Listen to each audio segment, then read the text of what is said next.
Hello, hope everyone's having a good Friday night.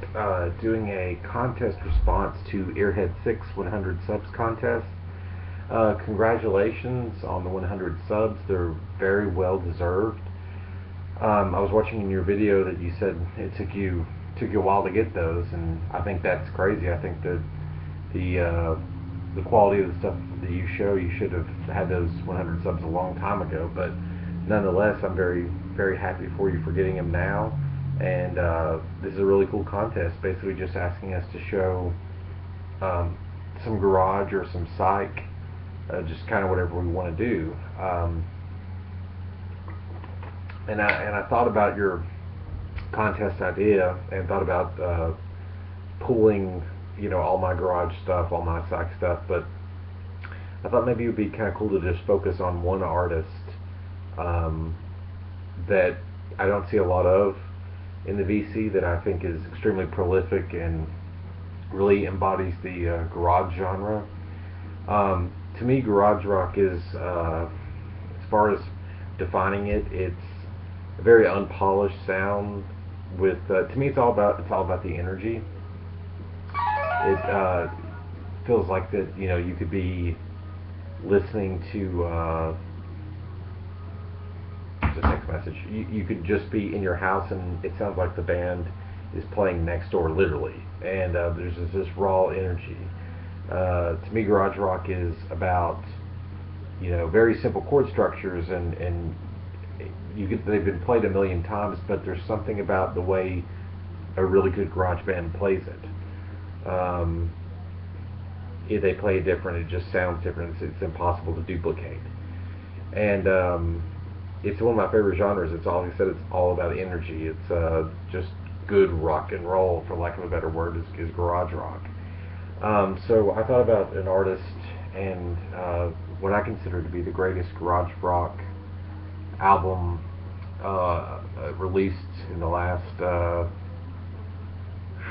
really the last 10 years, I suppose. This is the best garage rock album, I think. Um, some people would classify this as more punk. To me, it's garage. I guess it could be both, but just the unpolished sound, the way this guy wrote songs, and the production really reminds me a lot of garage. And this album is Reatard, Blood Visions. This came out. It's a great cover, classic cover. This album came out in 2006 on in the this is an original copy of on in the Red Records.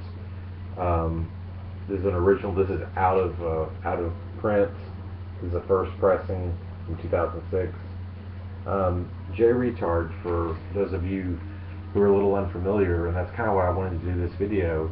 In addition to supporting, Earhead Six's contest, was to talk a little bit, the VC, about who Reatard was. He's actually no longer with us, and some of you may know who he was, and if you do, then I'm sorry for kind of giving a short biography, but he deserves it. Basically, Reatard was a very prolific singer-songwriter from Memphis, Tennessee. He'd been in bands since he died when he was, I believe, 29 or 30 years old, and he'd been in bands since I think he was like 12 or 13. Predominantly, the most famous one being the Reatards. But he sort of started out on solo stuff, and his discography is massive. But really, this was his breakthrough album. This was 2006, Blood Visions. And I was at a friend's house who actually is no longer with us as well. It's kind of chilling to think about it, that Reatard, the guy, is no longer with us, and the guy that told me about him is no longer with us. But I was at the guy's house, and he had a massive record collection, and I was saying, what have you been listening to that's really good? And he said, Reatard. That's all I care about now. And he said that he read Maximum Rock and Roll, and he said this is everyone's favorite album this month in Maximum Rock and Roll. You've got to check this guy out, Reatard. And I had never heard of him, and I remember I went to the record store, and my local record store actually had a copy of this.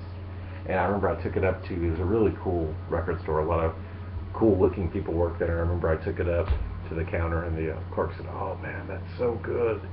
No one knows about this. It's so good." And I remember I felt like I was just in on a great secret. this J Reatard guy, and I didn't know what it would sound like, and put it on, and literally my mind was just blown. The guy can write a hook like, he could have written hooks for big pop songs, but he just didn't. I remember seeing an interview that he said he wrote a song a day, at least one song a day, and he's one of those very prolific artists that just puts out a ton of music. But this is definitely his best effort. It's extremely raw. There's some songs that are just a minute or two, but they all have insanely memorable hooks. It's that beautiful combination Jay Reatard brings together of just harsh gruffness of like unproduced sound versus just beautiful pop hooks that just work together, and you can immediately sing the songs back after hearing one chorus. It's one of the most mind-blowing albums I've ever heard in my life as far as raw energy and sort of that mishmash of sound. I've never heard anything like it, and I was never really the same after I heard it. It really changed the way I listen to music.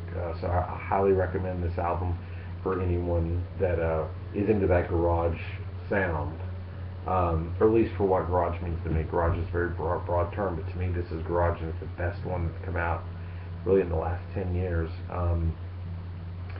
Tragically, Jay Reatard passed away, I believe it was in 2009 or 2010, from a drug overdose in Memphis.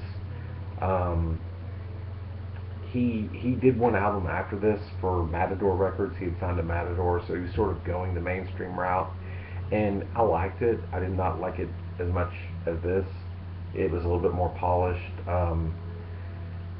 but I think that he sort of was getting some acclaim. Arcade Fire actually covered a song off this album. It's Such a Shame. Oh, It's Such a Shame. Yeah, live. So he had a lot of famous fans. He's sort of that cult following, people like Townes Van Zandt or someone like that who wrote a lot of songs but never really had a hit themselves, or Daniel Johnston, someone like that. But since he's passed away, I've really not heard a whole lot about him. I hope he's not forgotten, because he gave us one of the greatest punk garage records in the last in the 21st century. So anyway, I'll wrap it up with that. Please check this out. This is a great starting point to this guy's discography. If you do like this, you'll like everything else, but it's a great start. It is out of press, but you can still find it for $20-30 online. Anyway, congratulations to Earhead 6. This was a fun contest. I wish you all the luck in the world in your channel. Keep on making videos. Thank you.